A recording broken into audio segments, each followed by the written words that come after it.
Eu vou começar contando por que eu chamei vocês dois. Sendo que o público ainda não sabe bem quem são vocês dois, porque eu não revelei aqui. Mas a gente, quando fala de Kanban, tem várias confusões, né? Quando fala de Kanban, assim. A primeira confusão é uns acham que a gente tá falando só de um quadro, né? Quando na verdade a gente tá falando geralmente de um método, né? Um método Kanban que é muito mais do que um quadro. Então essa é geralmente a primeira confusão, mas isso daí a gente não vai falar muito nesse episódio aqui em si, porque a gente já tem um episódio sobre Kanban com a Amanda Varela, super bom. Tem outro com o Rafa Albino, né? Meus erros com Kanban, também com a Amanda. Mas o segundo erro que eu vejo bastante a galera cometer, ou equívoco quando fala sobre Kanban, é achar que o Kanban é só pra você ser mais eficiente na entrega. Ou seja, que depois que você decidiu que vai fazer algo, depois que algo tá no to-do, aí você usa o método Kanban para melhorar. Quando, na verdade, antes do to-do, antes do resolvi fazer de fato, existe todo um mundo,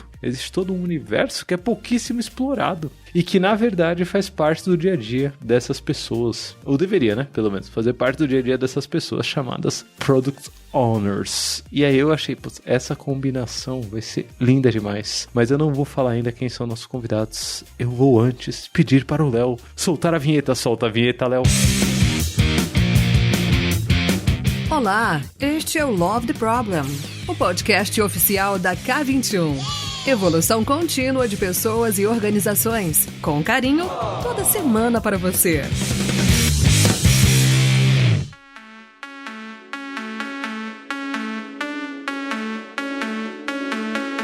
Então, nós temos aqui uma pessoa que deveria estar em mais episódios, mas já esteve em outros episódios e todo mundo gostou, um dos mais ouvidos aí dos últimos tempos, hein? Estamos aqui com Priscila Chagas. Oi, Pri. Fala, Lula, tudo bem?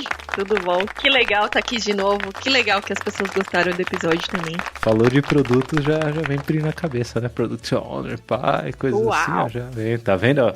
Dá pra fazer um slogan, hein, ó? Falou de produto. Uau! Priscila Chagas. Muito bom.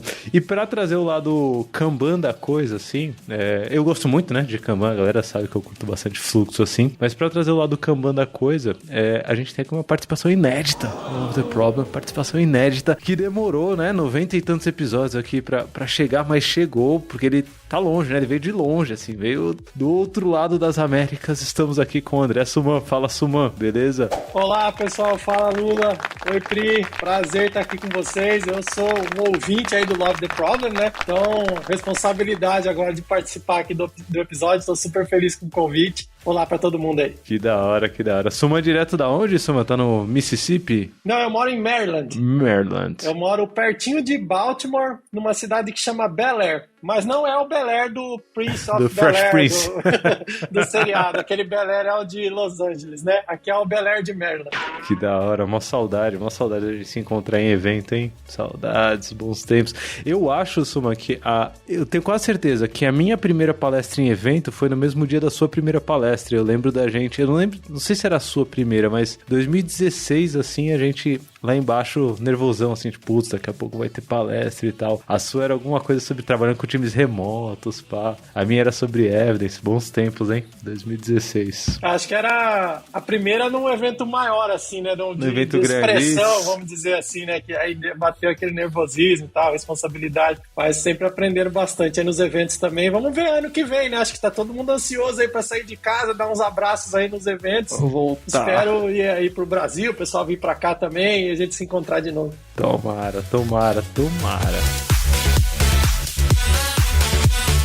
Mas vamos começar a falar sobre Upstream Kanban e Product Owner e tudo mais. Eu já tava pensando da gente começar explicando o que é Upstream Kanban. Eu já dei uma dica aqui na abertura, que é do tipo, antes de você se comprometer com algo, antes de entrar no seu to-do, provavelmente tem um monte de coisa que é feita, todo um processo de descoberta ali.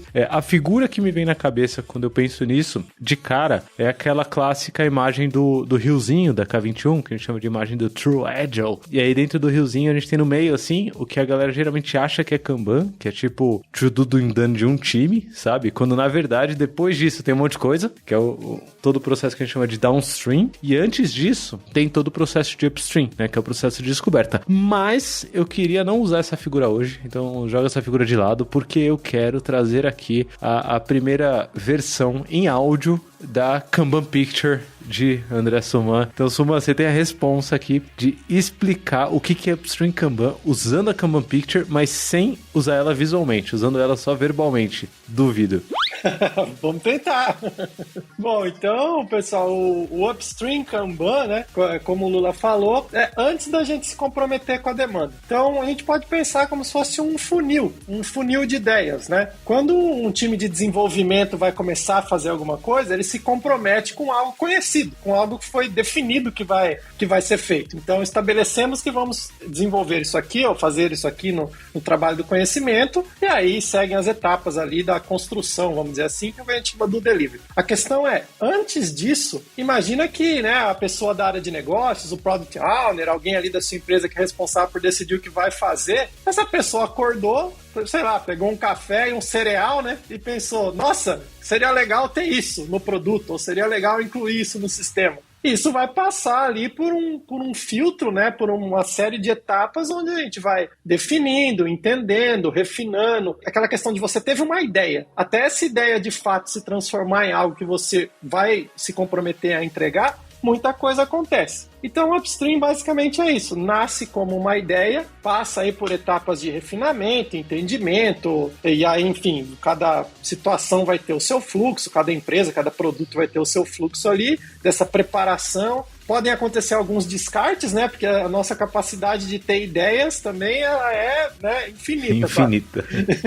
Então, você ali no Upstream é natural que existam descartes. Então, aquela coisa que a gente fala lá no Kanban, no Delivery, né? Poxa, se a gente tiver que jogar alguma coisa fora, a gente teve o desperdício porque a gente se comprometeu com uma coisa, tal. Ali no Upstream é natural que exista descarte, né? Que exista quebra. Então, aquela frase famosa aí do Kanban, né? Entre cachorro e camelo, tudo é animal. A gente evita rato e elefante. Talvez seja no Upstream que você vai pegar um elefante e fatiar ele ali, né? Um elefante vira um cavalo, vira uma vaca, vira 5, 6 cachorros ali para você ter as histórias. Então, a ideia do Upstream é isso. E a gente também limita o trabalho em progresso pelo mesmo benefício que a gente já conhece do delivery, né? De não ficar fazendo um monte de coisa ao mesmo tempo. Mas uma coisa nova que tem lá na Upstream Kanban Picture, que eu sugiro também, é que você tenha um limite mínimo para trabalhar em algumas etapas do trabalho. Porque, dado que exista descarte, é ruim também você falar assim, bom, isso aqui não é uma boa ideia, não vamos fazer nada disso. E aí pode ser que o time de desenvolvimento fique ali esperando, né? Qual é a próxima coisa?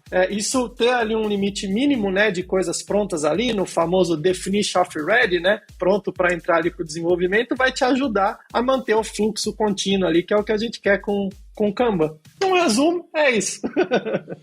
Resumo bom. Eu lembro que se eu não me engano, no ponto de comprometimento, né, na divisão entre o que é descoberta e o que a gente vai entregar de fato, eu lembro que na imagem que você fez, Suman, inclusive a imagem, se o Suman liberar, vai estar em k21.link/Love the Problem lá no nosso backstage. Você chama de Kanban Picture ou Kanban Big Picture, Suman? Existe a Kanban Picture, que é a de Delivery, a Upstream Kanban Picture, que é a de Upstream. Qualquer hora eu vou fazer a Portfólio Kanban Picture, essa aí tá pela frente, e aí a hora que tiver as 3 vai ser a Big Picture. Então, tudo aí que tiver vai estar lá no k21.link/Love the Problem. Mas eu lembro que no ponto de comprometimento, se eu não me engano, você usou um emoji de uma aliança, né? Um casamento, não é?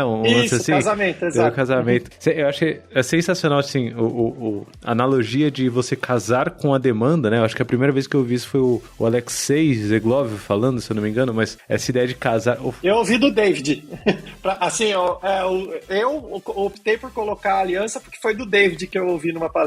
David Anderson. Acho que foi no Kanban Brasil de 2018, se eu não me engano. Acho que foi a abertura ou 17. Mas eu achei sensacional essa do casamento.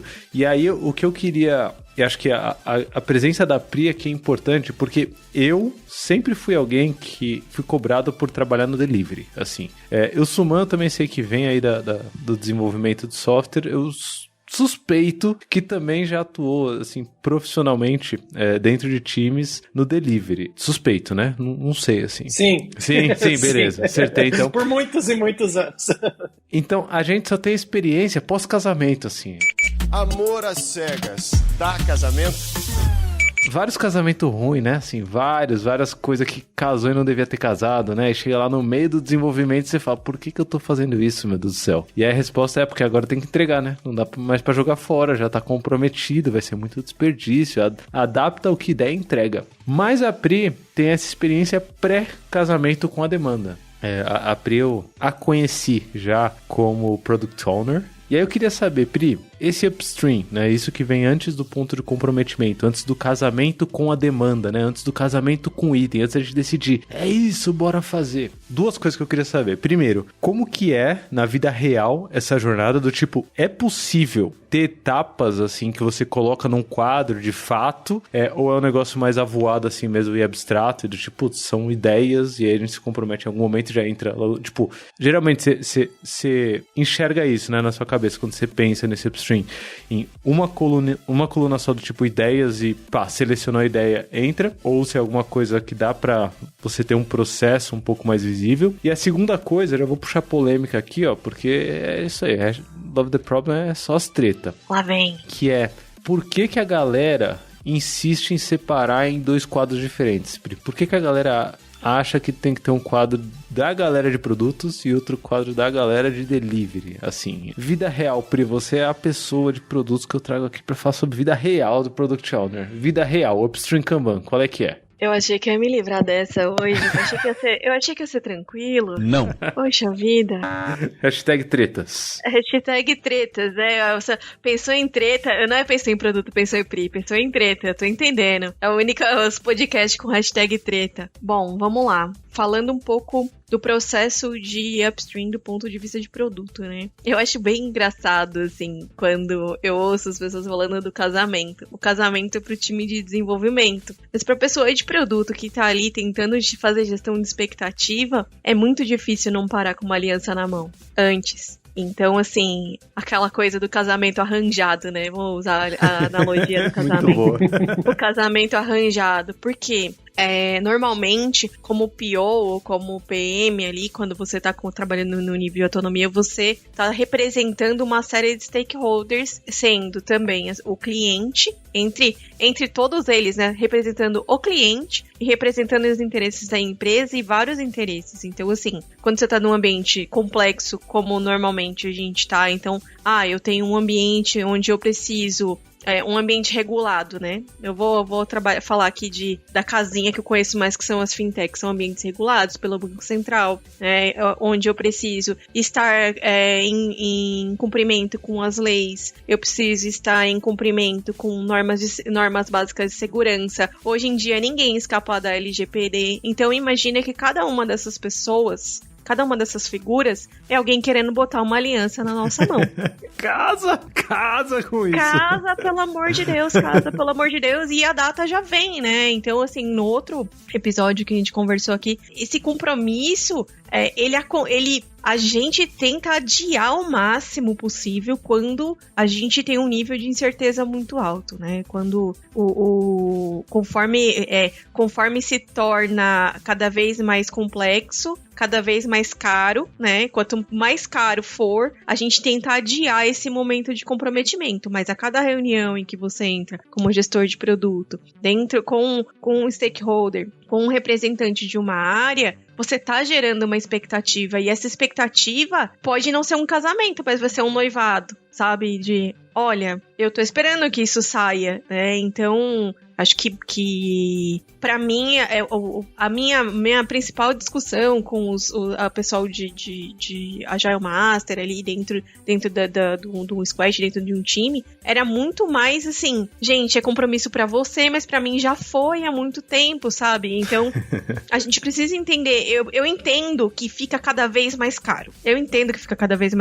E aí, a gente pode entrar aqui na esfera de dívida técnica, né? Se eu não faço direito, eu vou sair cada vez mais caro. Mas, assim, esse compromisso, a ideia do compromisso, ela ela pode não ser tão efêmera como quanto parece, né? Então, quando a gente tá discutindo isso com os stakeholders, normalmente você tá fazendo esse tipo de negociação que ela já acontece. Tanto que POs da minha vida, pessoas comentem aqui no backstage o quanto é fácil para você descartar. Me conta. Porque pra mim não era nada fácil descartar, eu vejo hoje também não é nada fácil descartar, porque o descarte ele sempre fica ali, será que ele volta, será que ele não volta? Então assim, a gente sempre discute ali o descartar. E a segunda, tá vendo? O Lula me fez uma pergunta que vai levar o podcast inteiro. 2 quadros. 2 quadros, vou trazer minha opinião, tá, gente? Sou contra. Aí, tamo junto, hein? Time sou contra também. Time sou contra porque o trabalho, a entrega de valor para o cliente final, ela abrange todas as etapas do tanto upstream quanto downstream. E é muito necessário que o time, no seu dia a dia, visite o upstream, entenda o que está acontecendo lá. Por mais que não vai fazer e tudo mais, para entender o impacto que tá tendo no dia a dia, para estar entendendo o que tá rolando no Discovery, que feedback eu tô tendo do cliente. Então, quando a gente coleta feedback, é lá que vai entrar, né, os insights e tudo mais. É no upstream que vai entrar, né? Então, onde que a gente documenta isso, né? A gente tem um outro episódio aqui, o que vem depois do Dani? O que vem depois do Dani é o novo upstream. Então, assim, onde que a gente vai pôr feedback do cliente? Vai ser lá vai ser no nosso backlog de ideias. Então, por que o time não tá vendo isso? Por que o time vai ficar fechadinho no seu mundinho? Não pode, né? Então, acho que respondi, Lula. É isso? Responder, você sabe que aproveitando a analogia do casamento, me parece que ninguém tá muito interessado em noivado nesse mundão dos produtos digitais, assim, né? A galera não quer curtir um date, né? Não quer curtir, tipo, só uma troca ali de ideia, um cineminha. Parece que toda ideia que surge, todo mundo acha que é uma boa ideia. E aí, a galera que só é responsável por botar a mão, assim, ou se sente responsável por botar a mão só depois que entra no to-do de fato, né, ali no comprometimento, essa galera não quer nem saber do cineminha, do papo, do que rola antes. É do tipo, não, me manda aí, tá casado, eu vou entregar e pronto. E eu fico imaginando, usando a analogia aqui forte, né, eu fico imaginando isso na vida real. Imagina como seria na vida real, você, sei lá, trombou com alguém na rua, olhou e falou, nossa, essa pessoa parece ser legal. Casou na hora, assim, pronto, tá determinado que você vai casar, sabe? É um pouco problemático, né? No dia a dia, assim, na vida, né, usando analogia. Estamos usando analogia, calma, não quero despertar gatilho aqui em ninguém, calma, mas usando analogia, parece que a gente se apaixona muito pela ideia de cara, né? E aí traz de novo o nome do Love the Problem, né? O nome do podcast, muito bem escolhido, dezenas de episódios atrás, mas eu acho que talvez, esse insight me caiu agora, Pri, quando você começou a falar que talvez é a falta de foco no problema, né? A falta de curiosidade de explorar o problema e a autoconfiança de que a ideia, a solução é matadora logo de cara, ao invés de explorar melhor essas opções. A gente sabe que isso que você falou, essa frase que você falou da gente adiar ao máximo o comprometimento é uma das premissas que a gente usa no próprio Kanban. O quanto você acha que isso funciona só dentro da sala de aula, Suman? Porque gente apaixonada por ideia, gente que tá apostando tudo em ideias sem investigar opções, é o que mais tem nesse mundão. Como que a gente freia esse tipo de coisa? Como que a gente... eu tenho usado algumas táticas assim, mas às vezes eu acho que é só ilusão minha, sabe? Tipo, não, a galera só vai se apaixonar pela ideia e vai casar mesmo, botar um anelzão no dedo e aí vai sobrar pra Pri ter que falar, já tá casado, gente, não vai dar pra descartar não, vocês acham que vai... Não, já casou. Vida real, como que a gente adia o comprometimento com um item pra curtir o datezinho, o cineminha, ao invés de botar no to-do logo e vamos fazer já. Bom, primeiro, só quero deixar claro aqui que eu me senti provocado. A Kanban Picture, ela tem a upstream e a delivery para fins didáticos só, mas eu também concordo que o quadro é único. Tá? Aí, sucesso. Essa é nem tinha me ligado.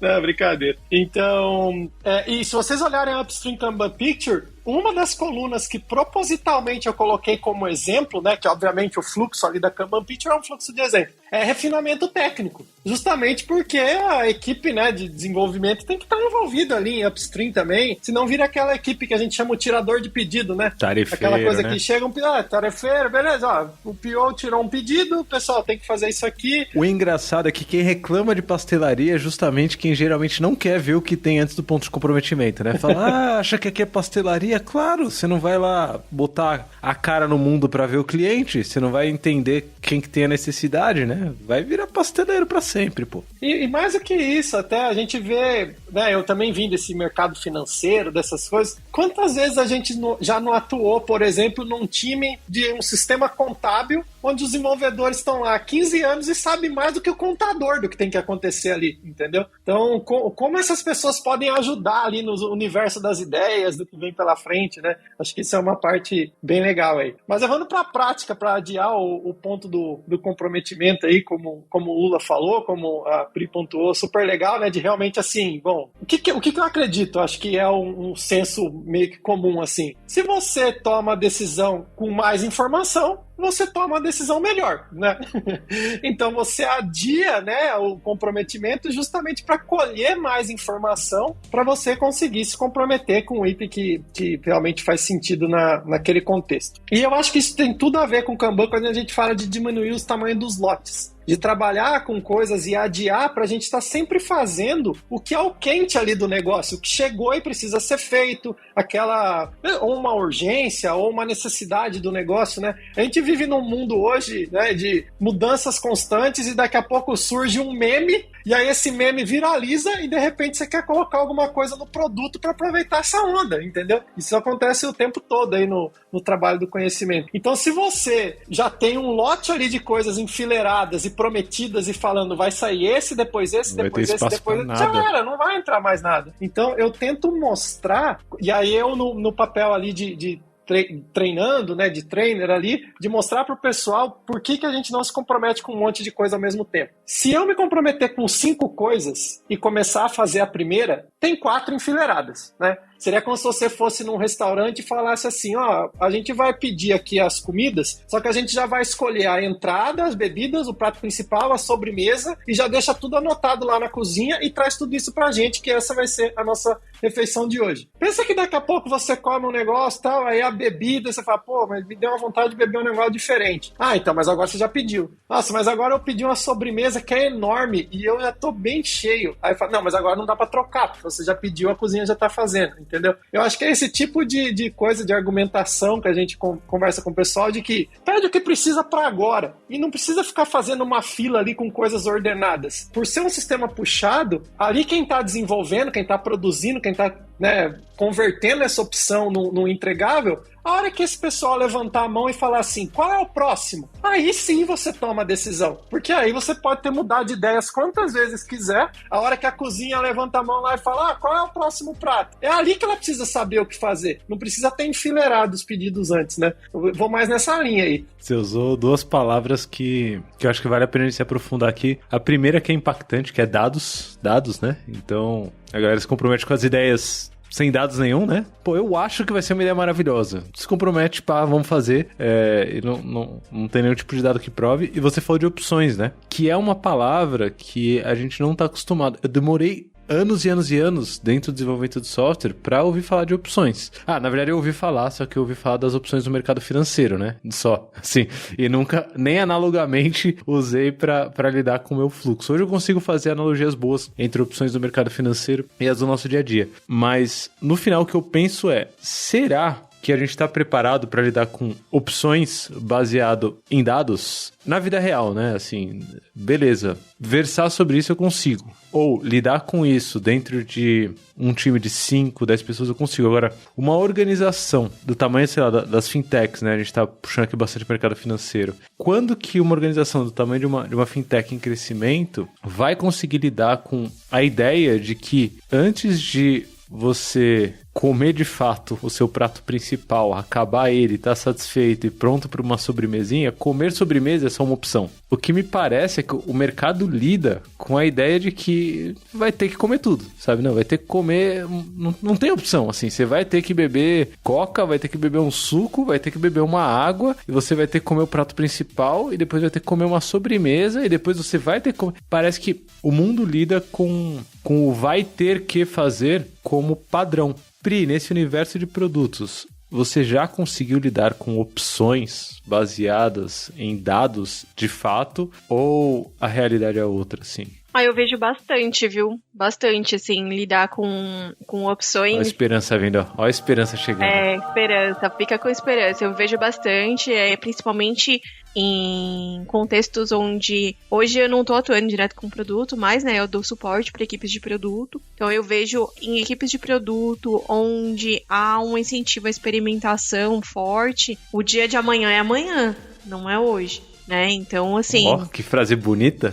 O dia de amanhã é amanhã. Então, assim, a gente não vai construir tudo. Agora, o que acontece quando você... Que tipo de lugar ou que tipo de contexto acontece isso que você trouxe, que você tá falando? Lugares que não tem um processo de científico. A Pri escolhendo as palavras. É muito da hora. Ele escolhendo as palavras assim pra não esculhambar os lugares. Pra não esculhambar. Exato. Pra não esculhambar. Porque, né, o último podcast que eu participei aqui, depois eu fiquei com vergonha, que eu desci tanto a lenha aqui na galera que agora eu tenho uma responsa aqui. Mas contextos que não levam em consideração a descoberta para o cliente. Então, por exemplo, vamos supor, eu, Priscila, aqui, tô subindo uma empresa de meio de pagamento. Temos poucas, não é mesmo?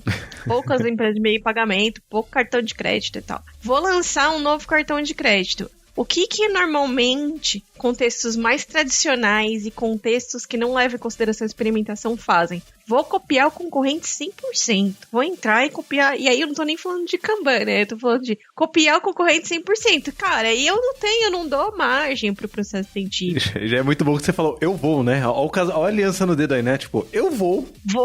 Eu vou. Então, copiar assim, o concorrente é um lote gigante, né? Um negócio gigante. Isso, e aí, assim, e tem, infelizmente ainda tem, né? Então, a gente tem que, você é líder, né? Tá me escutando, por favor, coração aqui, falando com amor, vamos usar o processo científico, processo de experimentação, entender o cliente, entender o seu nicho não é o mesmo nicho do seu concorrente. Você pode ter um oceano azul aí esperando, ainda que você esteja, né, fazendo um meio de pagamento. Pode ser que tenha um cliente que não esteja sendo atendido. Olha pra esse cara, né? Porque aí sim, a gente tem, né, a sobremesa, né? Qual que é a sobremesa? A sobremesa é aquilo que a gente mais espera, né? Vamos pensar aqui no contexto de produto, a sobremesa é o lucro, né? O que eu quero é crescer, eu quero empregar pessoas, eu quero mudar o mundo. Cara, se eu chego na sobremesa, se eu não comer tudo antes, né? Se eu não for guloso, se eu não quiser gastar todo o meu dinheiro com aquilo que não precisa. Então, eu tenho esperança, eu tenho visto bastante. Tô em contextos de produto aí onde isso acontece, mas a gente vive num momento misto, onde eu tenho pessoas que nunca fizeram isso, nunca fizeram processo científico, estão muito mais preocupadas em outcomes versus outputs, né? Outputs versus outcomes no lugar, né? Então, fazer entregas no lugar de medir, experimentar, e aí isso leva para cenário onde eu não olho para problema, cenário onde eu não olho para cliente, cenário onde eu como tudo antes da sobremesa. Love the problem, vai pro Berilão.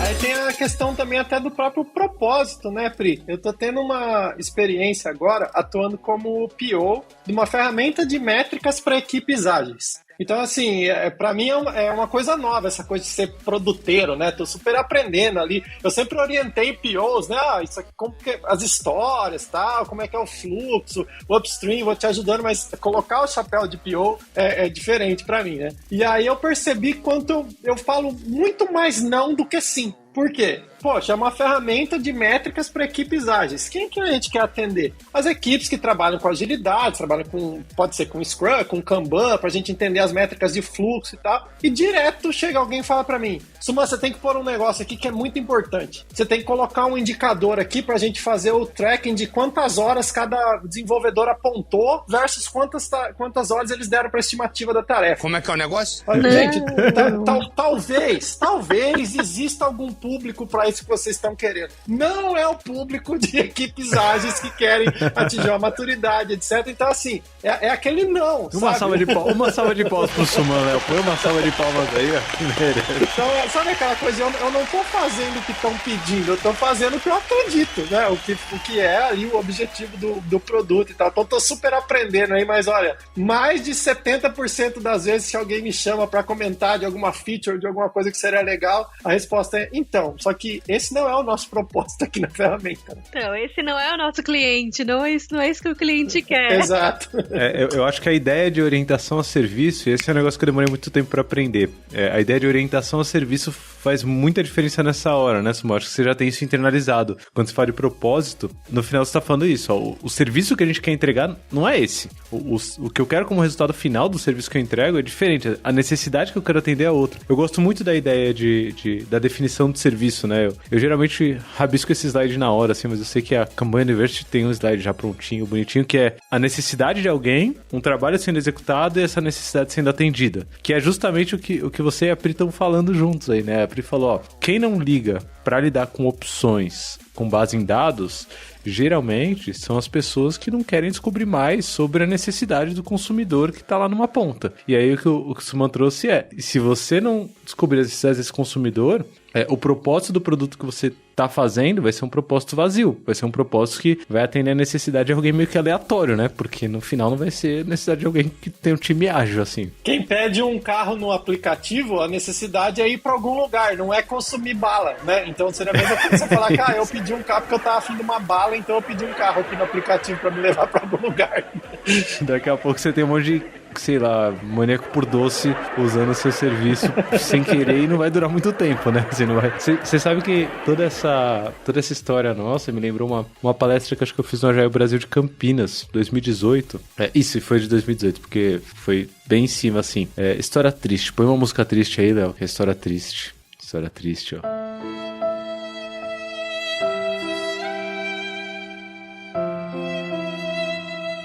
Em 2018, comecinho de 2018, eu tive um problema estomacal, assim, meio que grave, eu fiquei meio mal. Inclusive, tem gente que quando ouve essa história fica bem triste, porque tava comigo na época, assim, e aí sabe que eu tava bem mal, assim. E aí eu achei que era só eu descansar que eu ia ficar bem, né? E aí eu fiquei, tipo, na cama, assim, pô, deixa eu ficar descansando aqui, quietinho e tal. Mas aí eu não tava melhorando. Aí a segunda vez que eu desmaiei, aí eu percebi que eu devia ter ido no médico. É verdade. Né? Falei, putz, acho que é bom procurar um médico, né? E aí eu fui no médico. E aí eu cheguei... Putz, essa história é boa porque tem o primeiro médico que eu fui, assim, de cara, foi um gastro, né? Foi no especialista, assim, tô muito mal do estômago, desmaiei, sei lá, tô bem mal, fui no gastro. Aí eu fui no gastro, numa clínica, e aí o upstream deles, né? Assim, a chegada, o upstream dessa clínica foi basicamente só eu preencher uma ficha, assim. E aí eu preenchi a ficha, tava aceito, né? Fui aceito aqui, pá. E aí o médico me chamou pra consulta, era uma médica. E ela fez umas perguntas, assim, os exames. Por cima, me perguntou o que tinha acontecido. E essa médica acabou a consulta da seguinte forma. O fim, né? Pensa num fluxo, num quadro, né? Então eu cheguei na clínica, o upstream ainda, né? Sou só uma opção. Aí eu preenchi o formulário, eles se comprometeram comigo, né? Casaram com o meu problema, teoricamente. Fui atendido pela médica, estamos ali no meio, né? No doing, ali, praticamente. Como que acabou a consulta, né? Qual foi o dano da médica? A médica falou assim, ó. Então, eu vi aqui e o seu quadro é realmente bem grave. Você não devia estar aqui, você não devia estar no pronto-socorro, tá bom? A consulta acabou. E acabou assim a consulta. E ela moveu o meu card, né? Me moveu pro dano, assim, dela, pro feito. E eu tava de volta na rua, sozinho, assim. Sozinho não, né? Que eu tava acompanhada com pessoa, ainda bem. Mas eu tava lá. E aí eu lembro que sempre que eu penso nessa história, eu penso... Tarefeira pra caralho, nessa médica, meu Deus do céu. Peguei, examinei, diagnostiquei, feito. Uhul, sucesso. Tá lá na rua de novo. E aí, se a gente for pegar pelo propósito, né, ou pegar pela necessidade do consumidor, que é o que a Pri trouxe aqui, né, olhar pra serviço, o serviço dessa médica não funcionou. O serviço dessa clínica definitivamente não funcionou, assim. O propósito do serviço não é dar diagnóstico, sabe? Acho que ninguém faz uma faculdade de medicina durante 5 anos pra simplesmente dar diagnósticos, porque no final, acho que minha vida tava bastante em risco. E eu ali na rua sozinho de novo, né? Tipo, sabendo que eu ia ter que ir pro pronto-socorro. E aí eu chamei o Uber e fui fui pro hospital mais perto, né? Que tinha ali, que era o Hospital das Clínicas. Eu tava ali em Pinheiros. Aí fui pro Hospital das Clínicas. Pra quem tá aflito com a história aqui, fica um pouco mais aflito porque meu estômago tava sangrando. Foi o diagnóstico da médica. Ela falou, você tá com hemorragia interna.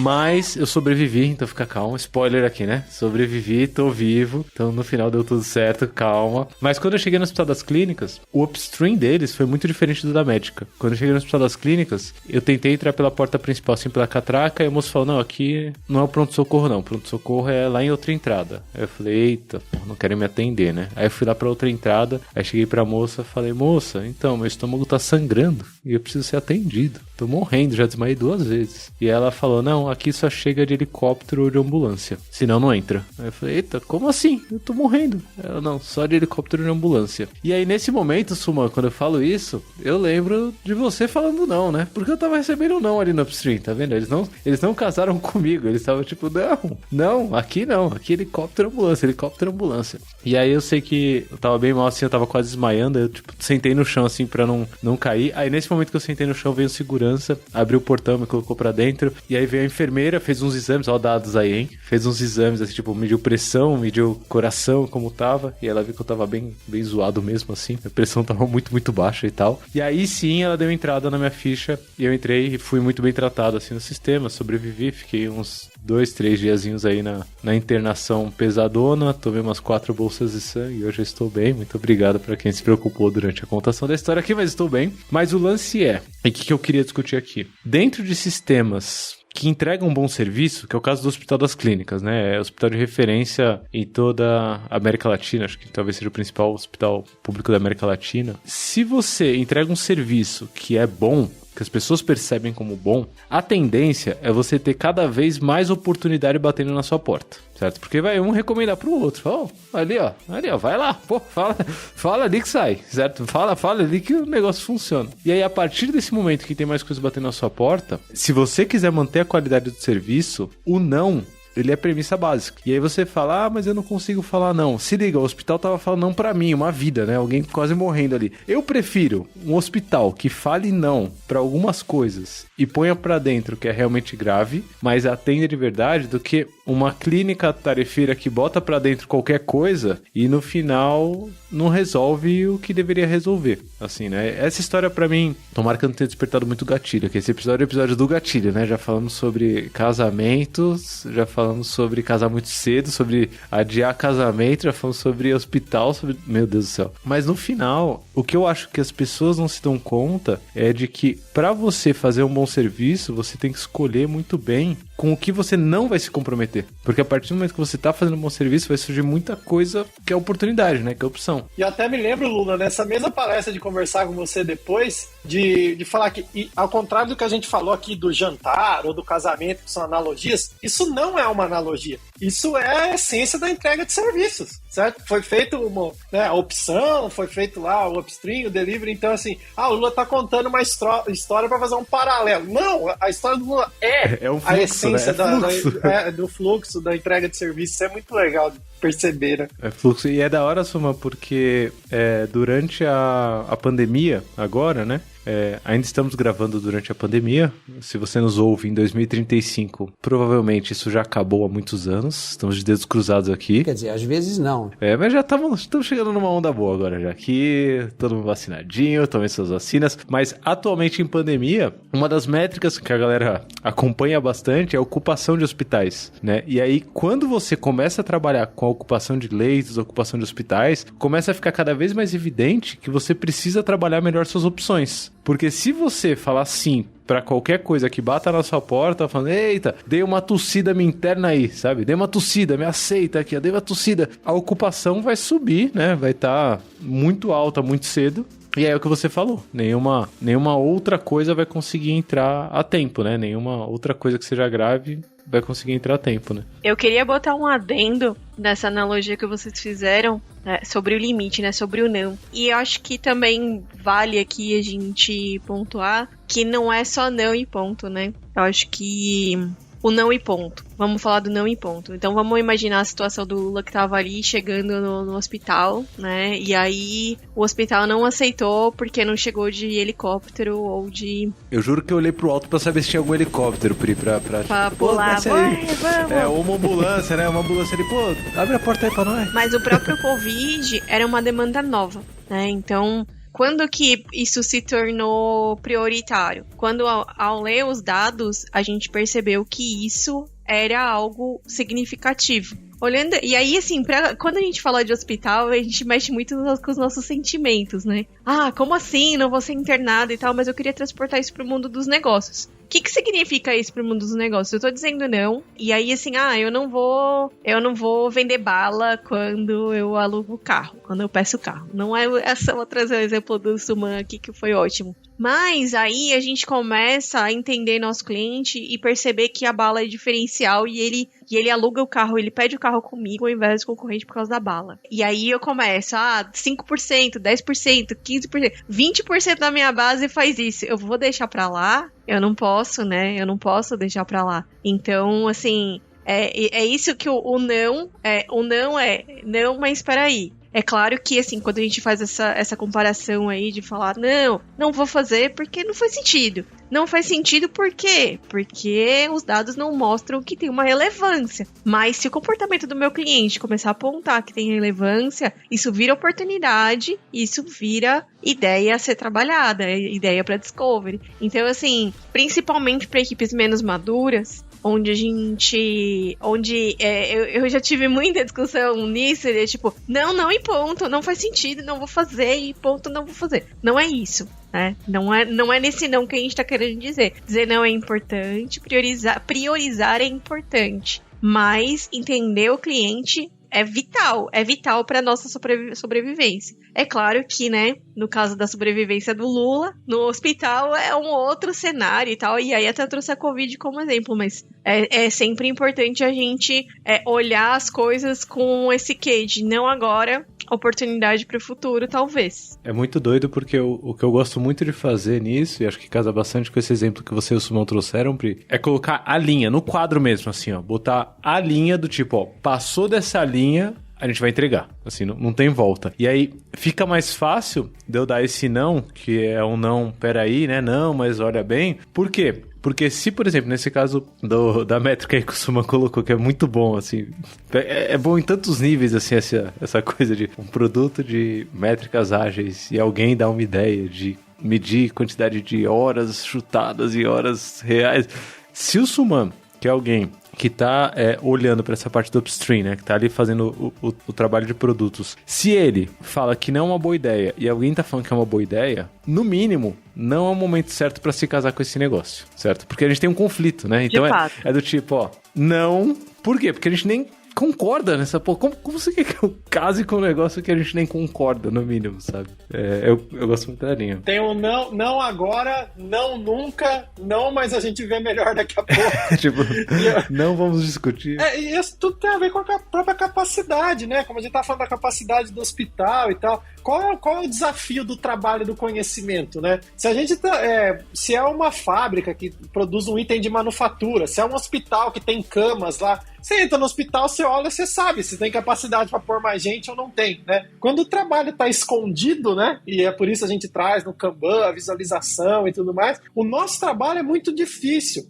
Você ver se está dentro da capacidade ou não está. Se você tem uma garrafa que cabe 1 litro d'água, se por mais que 1 litro transbordou, e pronto, não dá, entendeu? Agora, para o nosso trabalho, sempre fica aquela coisa, não, mas será que não dá para pôr isso? Será que não dá para pôr aquilo? O que o pessoal está fazendo? E aí eu queria aproveitar até fazer uma pergunta para Pri. Onde que fica, Pri? Se você acha que tem isso ou se é uma coisa que totalmente não tem nada a ver com o que eu tô falando, mas é essa intuição, sabe, da pessoa de negócio, do PO, de que assim, pô, valeria a pena colocar isso aqui. O feeling, né? É um negócio que tem que ser muito mais data-driven mesmo, o feeling vale lá no começo do upstream, mas pro final, já essa história do feeling, da intuição, já tem que ter sido provada de outra forma. Como é que funciona isso aí? Como é que você acha? Você casaria com alguma coisa que você sentiu que deveria casar, Pri? Só se fosse muito barato. Opa!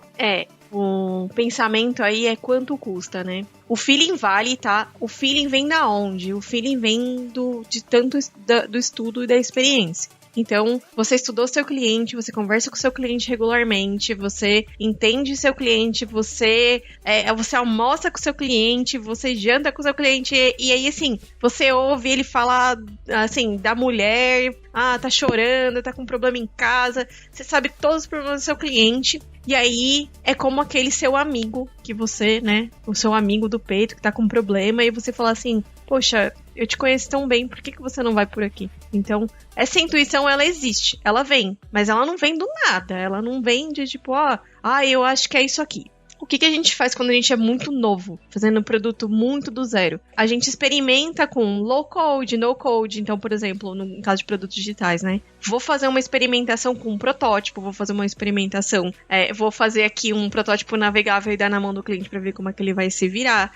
Vou tentar usar o mínimo de recurso possível para validar uma ideia. Agora, desprezar a ideia porque eu não tenho grana é limitante, né? A gente tem que buscar formas de testar essa ideia, e quanto mais a gente testa, quanto mais a gente tá no contexto, por isso que é tão complicado para uma pessoa de produto trocar contexto, é construir essa intuição ao longo do tempo, porque é um trabalho de muitas pessoas. A intuição do PO com o time também, ela é construída, então ela fala assim, essa ideia entra hoje, essa ideia não vai entrar hoje. Então você vai chegar no time e falar assim, o time vai me bater hoje, é hoje que o time me bate. Então hoje não é o melhor dia pra eu deixar essa coisa, entendeu? Então eu acho que, assim como essa intuição profissional, né? Então quando a gente tá conversando aqui, quando eu vou falar de Kanban com você, eu tenho certeza que tem igual quando você falou de serviço, né? Eu tô falando de negócio e você vem e me fala do propósito do serviço. Tá tão na veia que já vira algo intuitivo, algo que você traz no seu dia a dia, que é a experiência da gente de anos das coisas. Então, existe, só que ela não é construída do nada. Muita gente acha que fiz um curso de produto, tem intuição de produto. Não é assim que funciona, tá? Não é nessa linha, mas você pode construir conversando com o seu cliente, se tornando ali o best friend ali, best friend forever do seu cliente, pra saber se você consegue dar palpites ou não. Mas eu gostei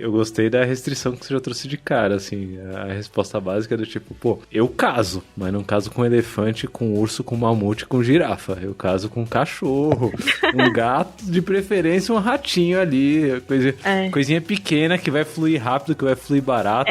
Pra quem não entender a analogia, volta aí, ó, o Suman já trouxe lá atrás, ó, itens grandes, são muito caros, são mais demorados e não passam bem no fluxo. É só lembrar de... tem um time que eu tô trabalhando agora, inclusive um grande abraço pra quem for desse time, não vou revelar aqui cliente, né, NDA, mas a galera basicamente fazia aquele Planning Poker, né? Pra quem nunca ouviu falar de Planning Poker, acho que vale um episódio inteiro de Love the Pro aqui só sobre Planning Poker. E esse sim vai ser hashtag tretas, Pri. Convidadíssima, né? Só pra fazer episódio de treta aqui. Eu já tenho minhas ressalvas ali. Aí, já vem, né? Você fala. É que o pessoal que tá ouvindo, obviamente, não tem a imagem, mas a hora que o Lula falou de Planning Poker, você já viu que a Pri já começou até a se ajustar na cadeira, assim, o pescoço dela começou a esticar. Então... Suando aqui, tô suando.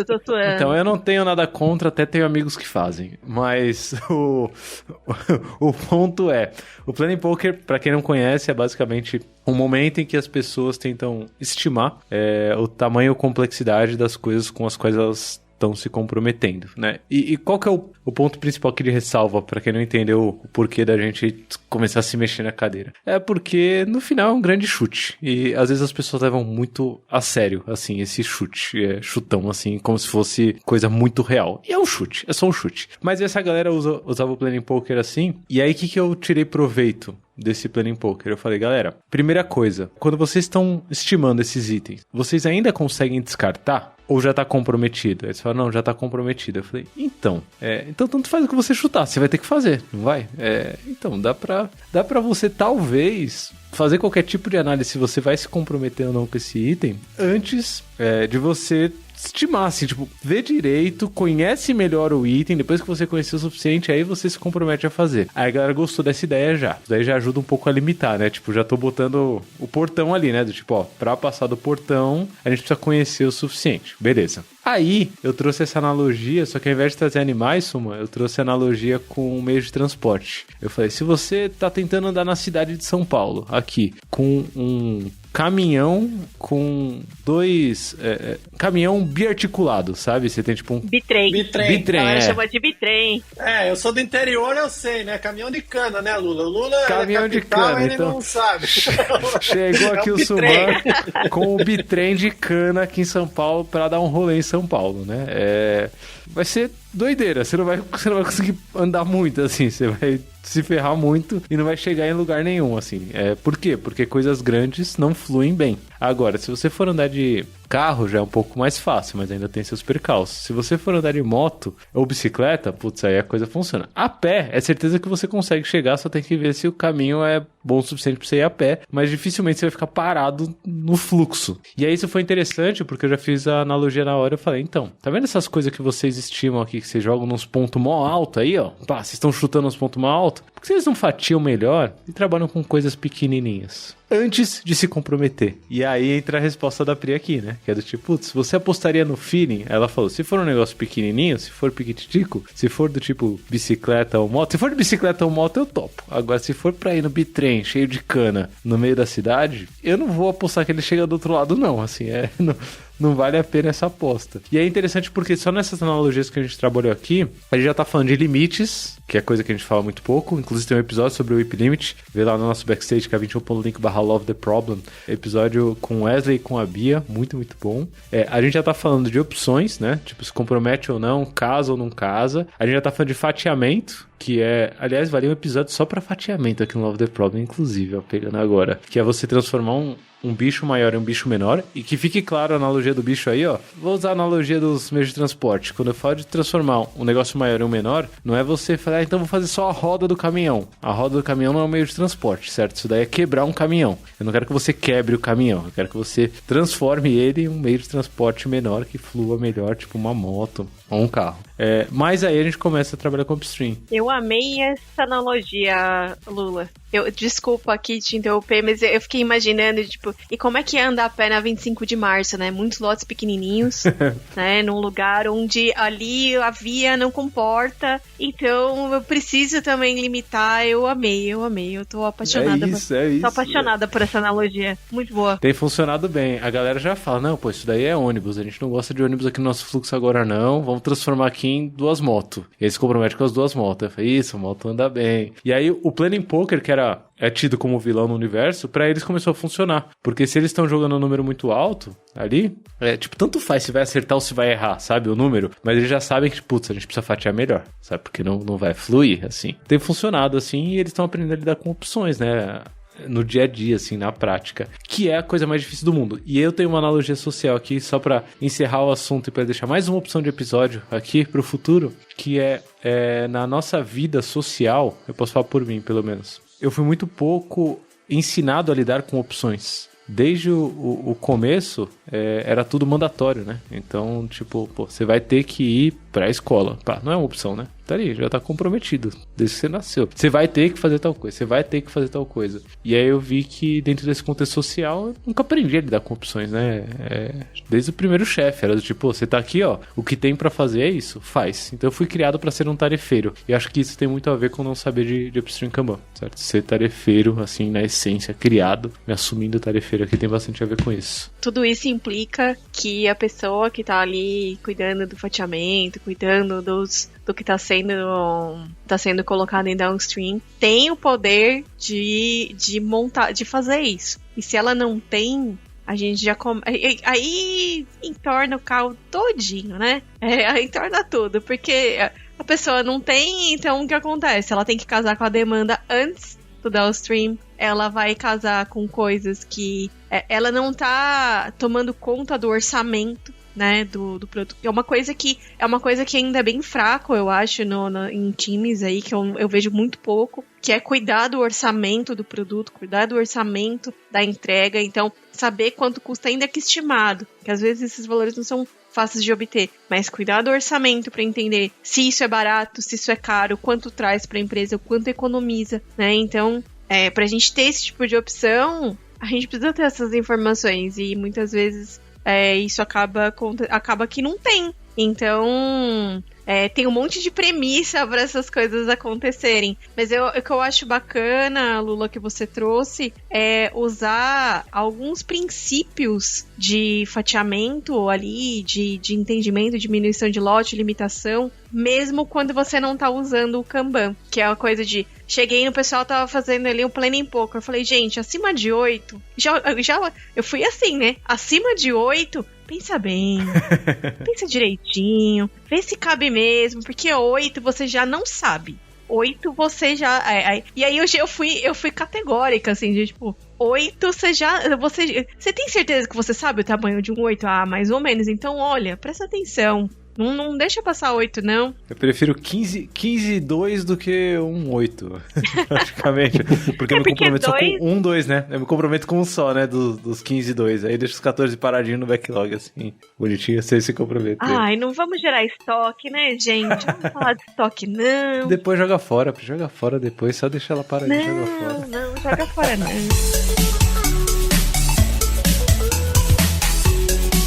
Bom, gente, o papo foi muito, muito bom. Eu acho que tem vários assuntos aqui que a gente pode marcar um segundo round. Pra quem quiser deixar sugestão aqui de todos os assuntos que a gente levantou, k21.link/Love the Problem. Deixe lá a sua sugestão de episódio. Deixe feedbacks pro Suman, feedbacks pra Pri, feedbacks no link desse episódio aqui, dos outros também, por que não? Eu queria fazer duas coisas antes da gente encerrar. A primeira coisa é saber de dicas aí, ou referências rápidas, uma referência de cada um, ou uma dica de cada um, pra quem quiser se aprofundar nesse tema que a gente falou hoje. Alguém quer deixar alguma dica, assim? Eu tenho uma que tá no meu bolso aqui, mas eu vou ouvir vocês primeiro. Dicas ou referências do que ler, o que ouvir, o que estudar, o que fazer. Tenho duas. Métricas Ágeis, do Rafael Albino. Muito bom. Livro da Casa do Código. Incrível. Fica de olho lá na matriz dos bichinhos, né? Na matriz de complexidade e incerteza, que tem lá, se eu não me engano. Se não tiver, tem artigo do Albino com essa matriz. Fica de olho. Vai estar no backstage, k21.link/Love the Problem, link pros artigos. Albino, se estiver ouvindo e não estiver no backstage, por favor, me manda. Fala aí, Pri. E o outro que eu já deixei aqui, que é de cabeceira, é o User Story Mapping, para ajudar você POA, a colocar, a fatiar seus ônibus em motos. Aí, ó. Muito bom. Uma salva de palmas para as recomendações de Pri aí. Suman, o que você traz de recomendação? Bom, eu acho que uma coisa que é legal é tentar trazer a equipe, né, o de desenvolvimento, a entender o produto, a de fato se envolver com isso, aí visitar lá o upstream, né, e mais que visitar, trabalhar ativamente ali. Então, eu sugeri pro pessoal dar uma olhada no material do Roman Pichler. Tem alguns canvas, algumas coisas lá, de você sempre, né, entender qual é o propósito, entender quem que você está atendendo. Então, acho bem legal aí nessa linha mais de produto. E quem achou interessante essa questão de, poxa, mas e aí como é que a gente pode ter previsibilidade se a gente não estima? Aí falaram que num planning poker talvez não seja a melhor forma de trabalhar e tal. Então, a referência do Troy Magenis também, ele tem bastante material de forecast aí. Acabei trazendo duas referências internacionais, né? Mas aí para trazer uma referência aí nacional, Love the Problem. Tem vários episódios aí que o Lula falou aí, episódios pra trás foram muito legais, então com bastante gente boa aí, acho que é legal o pessoal dar uma visitada aí, quem não conhece ainda, quem não acompanha semanalmente, dá uma olhada aí. Muito bom. Obrigado, Suman, pela referência aí. Eu vou deixar como referência aqui o podcast Segue o Flow e o livro também, por que não, que é o livro que a gente discute lá no Segue o Flow, que é o The Principles of Product Development Flow. Tem tudo a ver com o assunto de hoje, né? Inclusive, no podcast a gente passa capítulo a capítulo, trocando ideia e tal. Eu acho que é um livro que Assim, todo mundo que trabalha com produtos digitais deveria ler, apesar de ser muito difícil. Então todo mundo deveria ouvir o podcast, que é muito mais simples, muito mais fácil. Então ouve lá o Segue o Flow. E eu queria fechar mandando salves aqui, porque nós temos no nosso backstage um cardzinho lá que você pode mandar um salve, um abraço, um beijo pra qualquer pessoa nesse mundão. Então, no episódio de hoje, o Nicolas, que difícil o sobrenome do Nicolas, mas eu vou tentar. Nicolas Howeather. Tomara que eu tenha falado certo. Mas ele mandou um salve pro Diego Calil e pro Fábio Detmar, o vulgo Fabex, que são parças dele na jornada de agilidade. A Jéssica Ferrari tá mandando um salve pra Dani Oliveira e pra Cleidiane Silva, amigas e parceiras na jornada. O Eduardo Romero, tá mandando um salve pro Panda, Pandinha, ó, que foi o primeiro palestrante que ele viu falando sobre agilidade. Ó, fica aí, Panda. Tá de férias o Panda, ó. Ganhando um salve de férias. O Edu mandou um salve também pra mim. Ó, que carinho, que amor, Edu. Tamo junto. Mandou um salve pra K21 inteira. Ó, que maneiro. E pra galera do Pontes e Elefantes e pra equipe do Aerolitos aí, Léo, ó, editor ganhou aí também um salve, Aerolitos, edição inteligente. E finalmente pro Lucas Lourenço, que acaba de iniciar um desafio monstro em agilidade aí. Jéssica Alves, mandando um salve pra Xará, Jéssica Ferrari. Mandou um salve também pra mãe dela, pro pai dela, pra tia dela, pro Lula, mas ela não falou qual Lula que é. Deixamos aí no ar a dúvida, né? Vai que. E também pra Judy, um salve pra geral. A Fernanda mandou um salve pro Léo. Ó, mais um salve pro editor. O editor tá dominando esse podcast. O podcast agora é dele. Então salve pro Léo, editor do podcast aqui, do Love the Problem, da Aerolitos. Ela falou que se identificou muito com o episódio 94, um dos mais divertidos, sem deixar de trazer os insights. Tomou um café da manhã ouvindo a gente de manhãzinha, super divertido. Léo, tá conquistando a galera aí, ó. Aerolitos conquistando o mundo. Por hoje é só, gente. A gente se vê no próximo. Estamos chegando no 100 já, hein, ó. Estamos perto do 100. O que será que a gente vai ter no episódio 100? Não sei. Vocês vejam.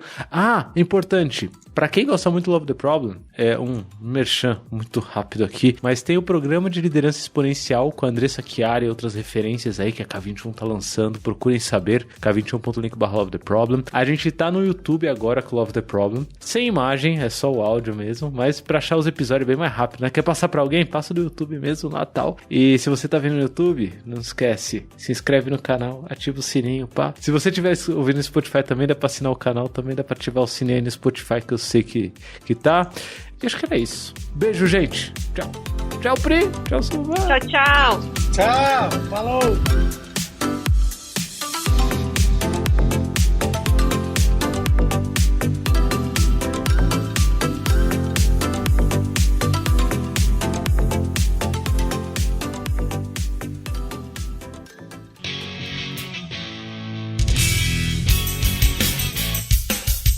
Este foi mais um episódio do Love the Problem, o podcast oficial da K21. Se você curtiu, compartilhe, inscreva-se no seu agregador de podcasts favoritos e espalhe conhecimento por aí. Procure por Love the Problem nas redes sociais e deixe seu comentário ou sugestões. Até o próximo!